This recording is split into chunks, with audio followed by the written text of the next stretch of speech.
정치 마스터 최재성 전 청와대 정무수석, 김재원 국민의힘 최고위원 두 분 모셨습니다. 어서 오세요. 야당부터 좀 여쭤보겠습니다. 선대위 갈등은 좀 해소가 되는 국면입니까? 아니면 좀 더 심화가 되는 건가요? 근데 뭐 갈등이 있는지는 모르겠지만 지금 이제 선대위 실무진부터 이미 임명을 해서 가동 중이고요. 이제 선대위원장, 본부장 이런 분들을 이제 위촉하고 임명하고 할 그 대강 얼개를 짜고 있는 상황으로 알고 있습니다. 대부분 거의 정리가 되어 가는 것으로 알고 제가 있습니다. 다른 부분은 별로 눈에 띄는 거 제 내부 사정을 잘 모르겠는데 제가 궁금한 부분은 그 부분이죠. 그분 김종인 전 비대위원장 어떻게 되시는지. 예. 오늘 그 출판 기념회를 한 자리에서 일단 선대위 조직은 알아서 하고 그 후에 내가 이제 그 계기가 되면 도와줄 수 있다 그런 이야기를 했는데 지금 김종인 위원장이 여기서 선대위원장을 맡지 않는 것도 이상하고 거꾸로 우리 당의 대선 후보가 김종인 위원장은 필요 없다고 이야기하는 것도 이상한 상황이 되어 있죠. 그러니까 결국 와서 선대위원장으로 와서 맡을 거라고 아마 다 예상하고 있습니다. 근데 외부에서는 늘 그 부분을 가지고 결국 정권을 줄 것이냐 이런 거 있잖아요. 이게 되게 확실한 질문들. 정권을 달래는데 또 그분이 정권 안 주는데 그래 내가 그래도 해줄게 이런 분은 아니잖아요 또. 예. 그래도 또 맡으시죠. 결국에는요. 그런데 사실 선대위원장은 다른 자리와 달리 정권이라는 것을 이야기는 쉽게 하지만 그게 정권이 있는지 저는 좀 의문인데요. 왜냐하면 선거대책위원장이라는 게 내년 3월 9일까지 이제 선거운동을 지휘하는 거잖아요. 그럼 선거운동이라는 건 목표가 확실하게 있는 것이거든요. 그런데 이제 목표를 두고 다만 이제 선거대책위원장이 공약을 어떤 내용으로 할 것인지 선거운동 방식은 어떻게 할 것인지 그런 부분에 대해서 의견을 제시하는 것인데 그것도 이제 당선되기 위해서 하는 운동인데 그것에 대해서 다른 예를 들어 총선 때 공천권을 행사하듯이 그런 어떤 권한이 있는 자리가 아니거든요. 근데 김채고 의원님이 제 질문의 의도를 아시면서 자꾸 딴 말씀하세요. 그 사람 정리해달라고 자꾸 얘기하는 데 대해서 어떻게 그게 가능합니까? 합의가? 원래 이제 김종인 위원장께서 민주당의 그 비대위원장으로 갔을 때도 강기정 의원, 정청래 의원, 이해찬, 문희상, 유인태 이런 분들을 일거에 목을 치고 그것으로 이제 국민들에게 이제 신뢰를 얻고 했었는데요. 선거운동이라는 것은 사실 어느 누구든 다 선거 과정에 역할이 있고 도움이 있는데 그 사람들 마음에 안 든다고 무조건 쫓아내고 목을 치고 하는 것이 꼭 능사는 아니거든요.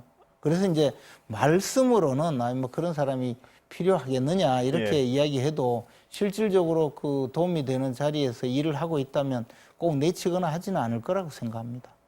더 여쭤보려다가 제가 더 한 두 마디 더 여쭤보고 싶었는데. 아니 말씀하셔도 제가. 최종인 보시기 어떻게 흘러갑니까? 남의 당이지만.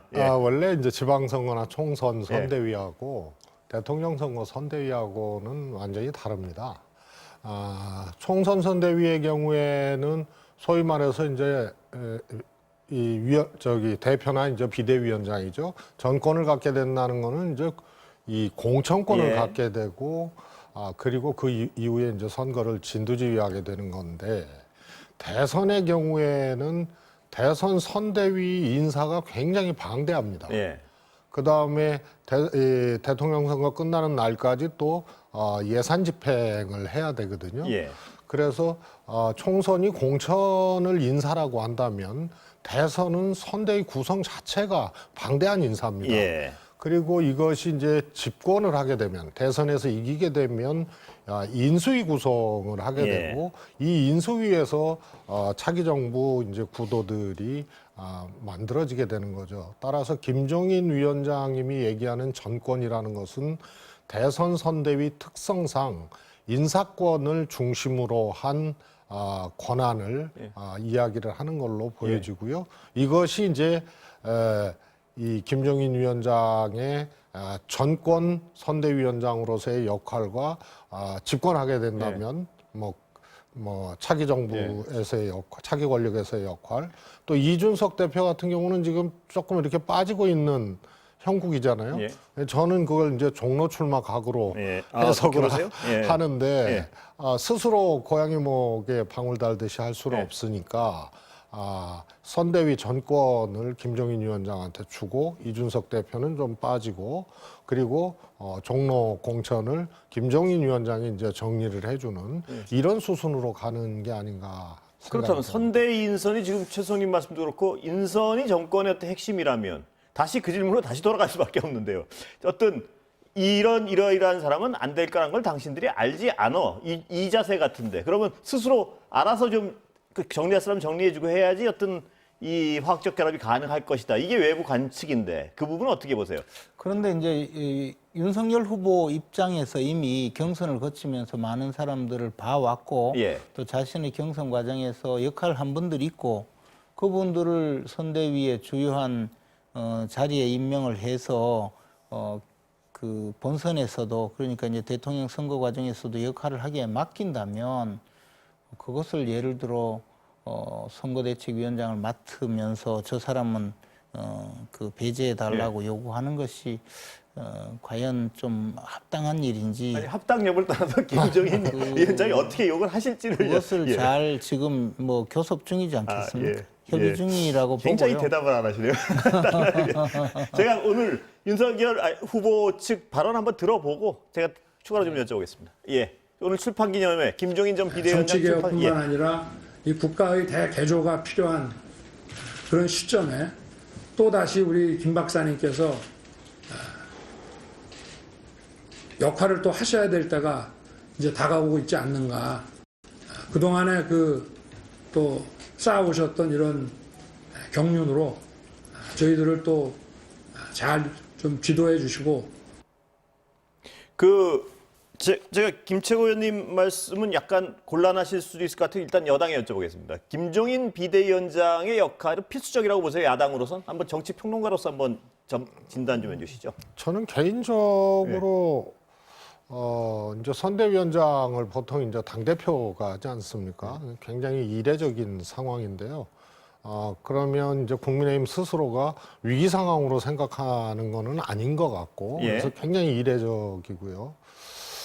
그래서 저는 김종인 대표의 그 선대위원장으로서의 역할로는 냉정하게 좀 보면 예. 사실 문재인 대표가 2016년도에 물러나시면서 비대위원장으로 오셨거든요. 예. 그때 사실 선거 시스템, 뭐 선거 전략 이런 것은 문재인 대표 때 이제 다 만들어 놓은 상태고. 예. 그래서 김종인 위원장이 이제 1승을 처음 거둔 거예요. 예. 그리고 지난번에는 황교안 대표 체제에서 선대위원장으로 2020년 총선을 치러서 이제 참패를 했고, 예. 그리고 비대위원장을 다시 국민의힘에서 하면서 소위 보궐선거, 서울시장, 부산시장 보궐선거를 이겼거든요. 냉정하게 보면은 보궐선거 1승인데 예. 대선은 지휘봉을 잡게 되면 처음 사실 지휘봉을 잡게 되는 의미 있는 역할을 처음 하시는 거라서 사실상 선거 전략으로 특화된 분이라고 보기는 저는 개인적으로는 좀 어렵고 그러면 두 번째로 일종의 득표력 개인이 갖고 있는 이제 스타성이나 상징성 이런 걸로 득표력에 도움을 주는 개인적 역량, 포지션이 있느냐 하면은 또 그건 또 아니시거든요. 예. 그전에는 뭐, 소위 말해서 이 품격 있는 보수, 예. 뭐, 중도 보수 뭐 이런 이제, 평가가 있었습니다만, 지금은 그런 개인 득표력을 보태주는 이런 의미로도 제가 보기엔 크게 잘 안 읽혀져요. 예. 그래서 저거는 그 후보 윤석열 후보와 김종인 위원장, 이준석 대표의 묘한 상호 간의 필요성에 의해서 선대위원장을 요구하고 있다라는 것 외에는 사실 저는 크게 의미 있는 해석이 예. 안 되어집니다. 김 의원님은 이 평가에 대해 어떻게 보세요? 김종인 위원장에 대한 어떤 최수성님의 평가에 대해서. 예. 민주당이 뭐 좋게 평가할 리가 없죠 지금. 어쨌든 별 필요 없는 사람 예. 데려가서 선거에 망해봐라 뭐 이런 투 아니겠습니까? 예. 민주당 입장은 사실 이제 우리 당이 지난 그 21대 총선에서 거의 괴멸적으로 타격을 네. 입었을 때 그때 당시 저도 이제 최고위원의 자격으로 당시 이제 정책위 의장으로서 김종인 위원장을 비대위원장으로 추대를 하고 예. 저희들이 이제 물러났었는데요. 그 후에 1년간 당이 안정화되고 보궐선거에서 승리할 때까지 이끌어 주신 그 리더십을 보면 네. 그 굉장히 좀 역할을 했다라고 생각을 하고요. 이번 대선에서도 사실 그런 역할을 원하는 거죠. 그리고 이제 지금 뭐 윤석열 후보도 정치에 대해서 포괄적인 어떤 경험은 좀 부족하지 않습니까? 네. 이준석 대표도 사실 그 정치인으로서 뭐 10년간 활동을 했다고 하지만 선거에 이겨보거나 선거를 지휘해보거나 선거 현장에서 제대로 전략을 수립해 본 적은 없는 것이거든요. 예. 이런 상황에서 사실 그동안 오랫동안 정치권에서 머무르면서 직접 지휘를 했던 지켜보고 전략을 냈던 또는 공약을 제시했던 많은 경험이 있는 김종인 위원장이 선대위원장으로 맡아준다면 저희들로서는 사실 더할 나위 없이 지금 그 대선에 좋은 그 역할을 해주실 거다 이런 믿음이 있습니다. 그리고 예. 아까 이제 우리 사회자께서 자꾸 말씀하신 그 예컨대 이제 김종인 위원장이 막상 그 선대위원장을 맡으려고 하는데 내가 저 사람은 좀 후퇴시켜라 중진들 다 빼라 예. 그렇게 이야기하는데 맡아주지 그러면 또 윤석열 후보 입장은 그렇지 예. 않다면 맡아주겠느냐. 예, 그렇죠. 그러나 저는 뭐 그 정도는 감수하고라도 윤석열 후보 측에서요. 그건 감수하고 안 하고 윤석열 아니 그게 아니고 본인이 김종인 위원장께서 예. 뭐 좀 보기 싫은 사람이 있더라도 그 정도는 내가 감수하고 이 전공 교체를 위해서 일할 거다. 예. 그리고 그 사람들은 내가 가서 얼마든지 제압이 된다. 이렇게 생각하고 합류하시지 않을까 생각합니다. 예. 그리고 이제 예. 다만 이제 김종인 위원장의 그 뜻을 조금 받아들이기 위해서 노력하는 모습은 보이겠죠. 지금 그러는 과정이 아닌가 생각합니다. 예. 하여튼 김 의원님 말씀이 맞는지 조금 더 지켜보겠습니다. 예. 예. 고난도의 조정이 필요할 텐데요. 아마 김종인 위원장의 뜻대로 될 가능성이 저는 크다고 보고요. 그렇게 보세요? 예. 예. 그래서 인적 정리가 될 것이다. 그러니까 지금 뭐냐면은 선대위의 제일 중요한 이제 비서실장, 전략본부장, 또 뭐 홍보본부장, 또 메시지 공보 이쪽 등등이 사실은 지금 비서실장 빼고는 정해지지 않은 상태이기 예. 때문에 아마 그 적절한 조정을 하면서 김종인 위원장의 뜻을 관찰하지 않겠나 싶고요. 좀 굉장히 특이한 건데요. 2등으로 낙선한 우리 홍준표 후보가 예. 이번 대선 안 하겠다 그랬잖아요. 예. 그런데 그거는 별로 또 크게 다뤄지지가 않고 있어요. 예. 그리고 김종인 위원장은 특정 인물 배제를 전제로 지금 내세워서 예. 사실은 선거라는 게 구성원들이 똘똘 뭉쳐서 총력을 다해야 되는데 손 놓고 대선을 치르는 야당 내의 이제 정치인들이 좀 제법 많아질 수밖에 없는 흐름으로 가지 않나 싶습니다. 혹시 이 부분에 대해서 추가로 뭐 말씀하신 거 없으면 제가 다른 민주당의 경우에는 보면 예. 선대위 구성하면서 전체 의원들을 몽땅 집어넣었거든요. 예. 아마 이재명 후보가 뭐 서른 의원 이런 분들은 사실 들어올 생각도 없는 데다가 들어와봤자 역할도 없을 텐데 빼놓으면 또 말썽이 날 것 같으니까 창고에 뭐 물건 집어넣듯이 넣어놓은 상태라고 봅니다. 예. 그런데 이제 그렇다고 해서 모든 분들이 다 원팀이 되어서 지금 일하고 있지는 않잖아요.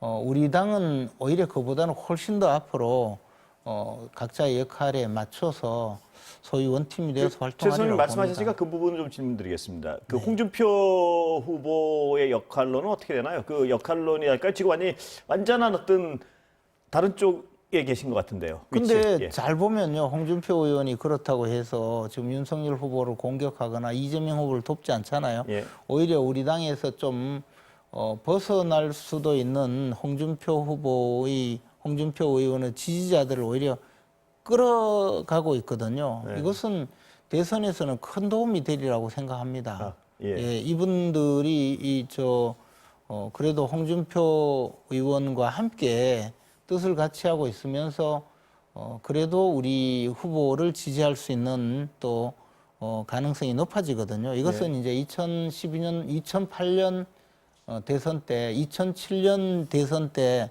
제가 박근혜 후보 측 대리인과 경선 기획단장을 하면서 나중에 박근혜 후보가 이제 경선에서 떨어지고 난 다음에 그래도 그 많은 사람들이 반발하거나 이탈하려고 할 때도 박근혜 후보가 대강 끌고 간 상황이 있었거든요. 물론 이제 그 틈을 노리고 이제 이회창 후보가 출마를 해서 15%를 갖고 가긴 했지만 만약에 그때 이회창 후보가 없었으면 그 표마저도 거의 이 상당수가 이명박 후보 쪽으로 오지 않았을까 생각하거든요. 예.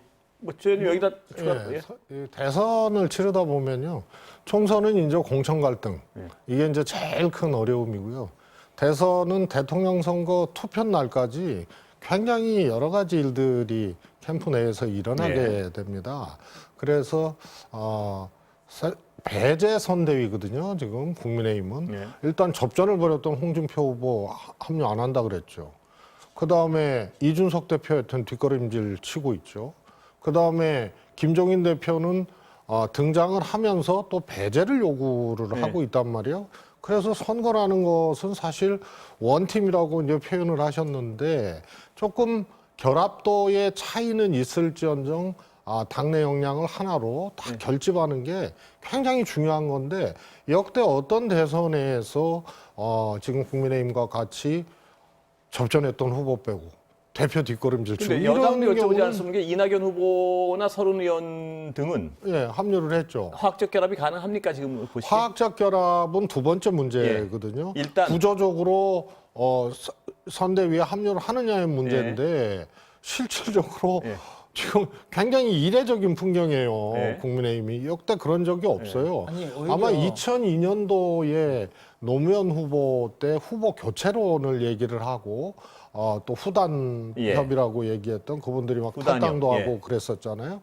그때 빼고는 선대위 구성을 떨어진 홍준표 후보는 안 하겠다 그러는데 1등한 후보는 그걸 또 어떻게든 설득하고 같이 하자고 해야 되는데 아예 그런 시도조차 없고 그래서 굉장히 특이한 하여튼 과정인 것 같습니다. 그런데 이제 경선 현장에서 이미 홍준표 후보가 경선 깨끗이 승복한다. 그리고 내 역할은 뭐 여기까지다. 이렇게 함으로써 저는 90%는 도와줬다고 생각해요.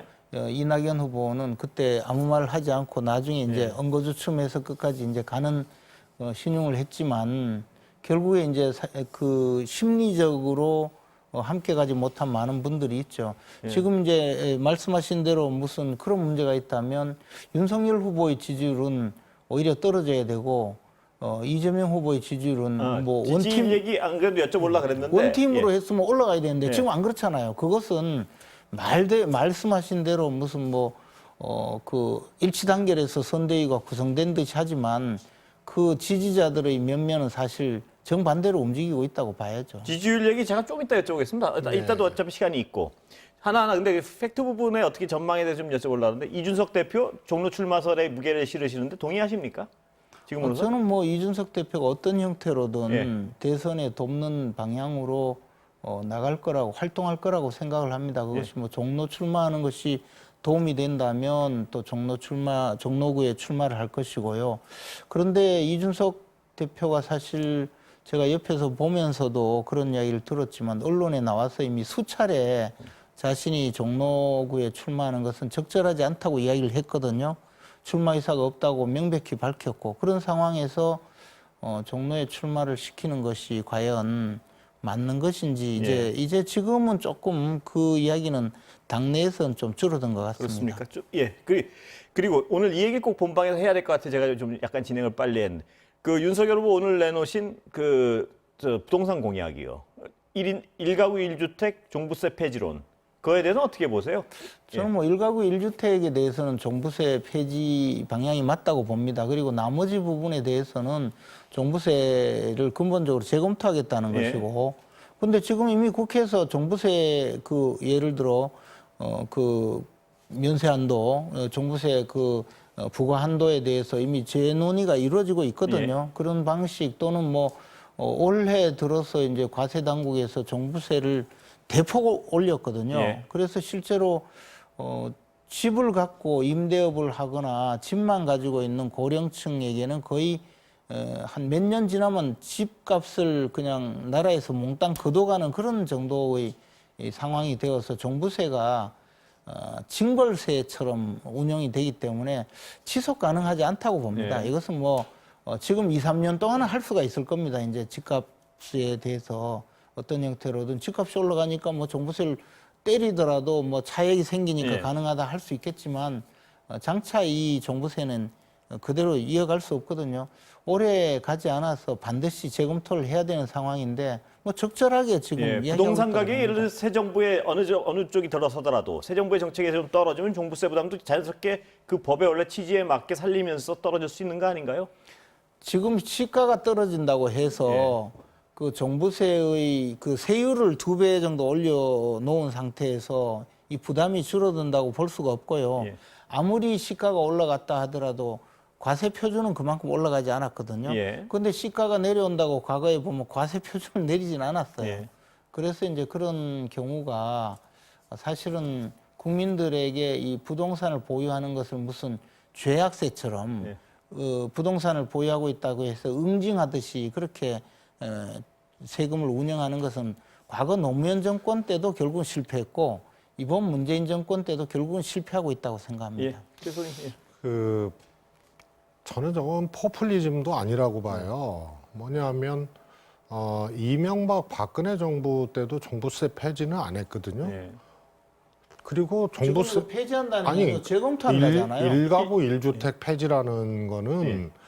결국은 이제 세율의 문제는 있었어요. 민주당 정부하고 그 이명박 박근혜 정부하고. 그런데 이게 한 채를 갖고 있든 열 채를 갖고 있든 초가집 열 채 갖고 있는 거에 종부세 부과할 수 없지 않습니까? 그래서 가액을 기준으로 세금은 이루어지는 거거든요. 그래서 일가구 일주택 완전 폐지라는 거는 사실은 상상하기 어려운 그런 얘기를 지금 하신 거고요. 그다음에 또 하나는 이 정부 들어서 종부세율이 특별히 오른 게 아닙니다. 뭐냐하면 우리가 정말 다른 나라 선진국이나 주요 의미 있는 국가하고 정말 비교가 안 될 정도로 과표 현실화가 안 돼 있는 예. 공시가 현실화가 안 돼 있는 나라라서요. 사실은 그게 DJ 대통령 때부터 YS 정부 때 또 노무현 정부 때 전부 그러니까 공시가 현실화를 검토하면서 준비들 하고 추진들을 해오던 것을 노무현 대통령 때 참여정부 때 처음으로 현실화를 시작한 거거든요. 예. 그래서 이 정부에서도 다른 행정이나 다른 뭐 과표 기준 이런 것들은 다 우리가 선진화돼 있는데 요 부동산에 관한 이제 공시가 현실화율이 너무 턱없이 부족하기 때문에 장기적으로 올린다 해서 이게 이제 시작되면서 과표 기준이 올라간 겁니다. 따라서 부동산 가격이 떨어지게 되면은 과표 기준이 떨어지게 되는 거는 과거에는 이 엄청나게 현실가하고 차이가 있었기 예. 때문에 별 영향이 없었으나 지금은 부동산 가격이 떨어지면 과표 기준이 떨어지게 돼 있습니다. 예. 예. 근데 저 뭐 초가집은 뭐 종부세 대상이 아니라고 그랬는데 초가집도 종부세 대상이 돼요. 특히 그러니까 시골 초가집 한 채 있는데 하는 거지. 시골 초가집 한 채 있고 서울에 그 주택이 있는데 부모님 살던 초가집 한 채 때문에 네. 그 서울 그 조정 지역에 있다고 해서 양도세 2배 내고 종부세 대상도 예, 되고 그거는 그렇거든요. 제가 무슨 그거는 말씀인지 그런 하나의 식으로 사례인데. 지금 이런 이게 종부세가 그 과거에는 9억 정도 되면 고가 주택이었어요. 예. 그러니까 노무현 정권 때 9억 이상 저는 뭐 이해해요. 뭐 종부세 대상. 근데 지금은요. 서울의 중위권 아파트가 문재인 정권 들어와서 워낙 집값이 예. 올라서 중위권 아파트가 10억이 넘었어요. 그러면 이게 종부세가 과거에는 고가 주택에 대해서 부과한다 해서 뭐 그게 끼면 계속 나온 이렇게 말씀을 했는데 못 올린 제가 이해하는 하나만 좀 여쭤보면 지금은 하나만. 종부세가요. 이제 그냥 일반 재산세를 과도하게 때리는 것밖에 안 돼요. 잠시만 진행하세요. 제가 하나만 더 질문 여쭤보고 뭐 그 논리는 어떤 계속해서 쓰는 분들도 있고 여당 내에서 그 말씀을 하시는 분도 있으니까요. 그런데 1가구 1주택은 종부세를 폐지한다는 말씀 아니었나요? 오늘 그 공약이? 그거 아닌가요? 1가구 1주택은? 그것은 폐지가 아니라 예. 재산세에 합치겠다는 거죠. 예. 재산세에 합치고 재산세를 높이면 되는 문제지 예. 이것을 다시 종부세를 해서 징벌적으로 과세를 한다는 것은 잘못이다. 그런 취지라고 봅니다. 아, 근데 이제 발표하신 것 자체는 1가구 1주택은 종부세를 폐지하겠다. 이게 그 기사 제목으로 종부세를 나와요. 폐지하고 예. 종부세를 재산세에 합쳐서 예. 재산세에 부과하겠다는 거죠. 그러면 1가구 1주택은 종부세 부과 대상이 안 되는 거죠. 예. 조금 많이 이렇게 뭐라 그럴까요? 표현이 그렇습니다만 왜곡을 하시는데요. 이제 사례를 가지고 자꾸 종부세 문제 있다 이렇게 얘기를 하는데요. 이 종부세를 1가구 1주택 경우에 재산세하고 합치는 거는 종부세를 없애고 단일 보유세 체계로 예. 가겠다는 겁니다. 그래서 종부세가 없어지는 거거든요. 예. 근데 그거는 뭐 이명박 박근혜 정부에서도 그렇게 안 했어요. 그다음에 이 정부에 들어서는 세율을 높인 게 아니고 아까 말씀드렸다시피 과표 현실화에 따른 이제 기준들이 높아진 거거든요. 세율이 두배 올랐어요. 그러면서 사실은 재산세 감면폭들을 이제 이 6억 이하 주택은 재산세 감면들을 해주면서 과거보다 조금 덜 내게 예. 만들어준 거고요. 그다음에 종부세 감면도 지지난달에 추가 조치를 하면서 감면폭들을 또 확대해 줬습니다. 그래서 예. 사실은 요점은 뭐냐면요. 종부세 액수가 보다 더 부담스러운 것은 과표 현실화, 예. 공시가 현실화가 부담스러운 겁니다. 따라서 1가구 1주택의 종부세를 폐지하겠다는 거는 그거는 정말 언어도 다니고 기준이나 이런 것들은 시장이나 이런 가액에 따라서 지금 시간이 거의 다 조정할 돼서 수는 그런데 있는 두 분 거죠. 같이 인터넷 여쭤볼 테니까요. 올라가서 하시고 근데 그 전에 저 오늘 이재명 후보 발언 한번 들어보고 올라가서 다시 추가로 여쭤보겠습니다. 예. 이재명이든 윤석열이든 하나은행이든 또 국민의힘의 그 공직자든 가릴 것 없이 엄정하게 있는 그대로 수사해야 하고 검찰이 제대로 수사하지 않으면 당연히 특검을 통해서 진상을 규명하고 상응하는 책임을 물어야 한다고 생각합니다. 예. 이 특검 관련해서 다시 또 받을 수 있다는 어떤 취지의 말씀 근데 같은데. 저번은 예. 뭐 매일 말이 달라지기 때문에 예. 저것도 뭐 거짓말이라고 봅니다. 올라가서 다시 여쭤보겠습니다. 두 분. 예. 네. 여기서 오늘 여기까지 본방은 마치겠습니다. 감사합니다.